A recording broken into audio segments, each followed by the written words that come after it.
Hello বন্ধুরা, আমি আবারও আপনাদের সম্মুখে চলে এসেছি নতুন একটি বিষয় নিয়ে। তো বিষয়টিকে অবশ্যই আপনারা আমাদের ইউটিউব চ্যানেলের থাম্বনেল দেখে বুঝতে পারছেন।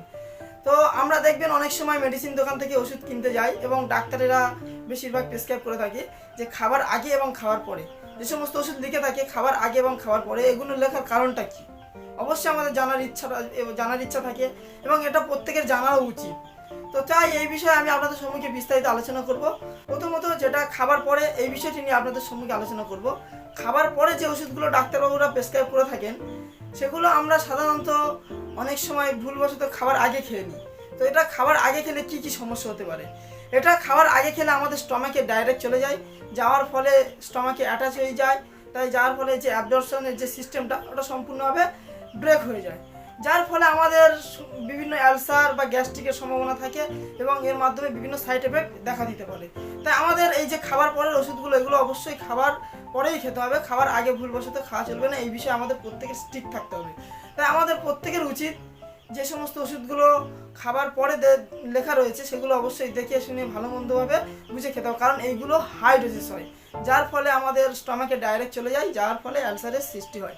তাই আমাদের প্রত্যেকের উচিত এইগুলো খাবার পরে খাওয়ার। পরবর্তীতে আমাদের যেটা জানা উচিত সেটা হচ্ছে খাবার আগের ওষুধগুলো। খাবার আগের ওষুধগুলো আমরা কি ভুল করে থাকি, যে খাবার আগের ওষুধগুলো আমরা অনেকেই করে থাকি, যেটা যে খাবার আগে বলেছে মানে আমরা খাবার 5 মিনিট আগে বা 1 মিনিট আগে খেয়ে নেবো, নিয়ে তারপরে ভাত খাবো বা কোনো কিছু খাবো।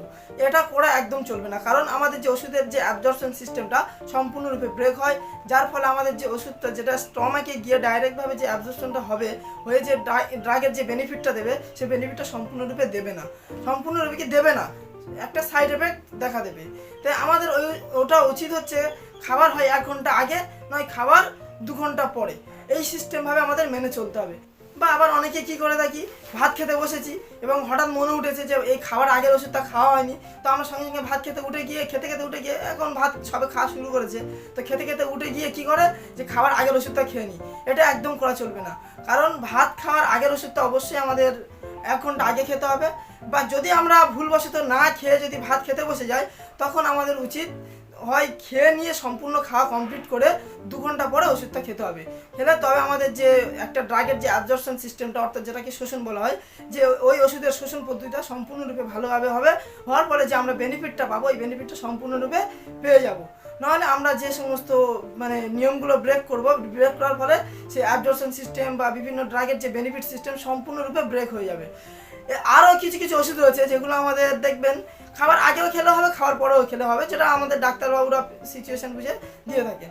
তো আমাদের ওইগুলো দেখবেন অনেকে আমরা কনফিউজে পড়ে যাই যে একটা ওষুধ দিয়েছে যে দিনে একবার বা যখন শুধু খেতে বলা হয়েছে, কিন্তু সেটা খাবার আগে না খাবার পরে এটা আমরা বুঝতে পাই না। তো এই সমস্ত ওষুধ যখন দেখবেন, এটা জানবেন যে যখন খাবার আগে খেলেও হবে, খাবার পরে খেলে হবে। তাই এই নিয়ে আমাদের কোনো চিন্তিত হওয়ার কারণ নেই। তো এই ছিল আমাদের আজকের ভিডিও। ধন্যবাদ সম্পূর্ণ সাথে থাকার জন্য। এইগুলো আমার ভিডিও এইটি করছি।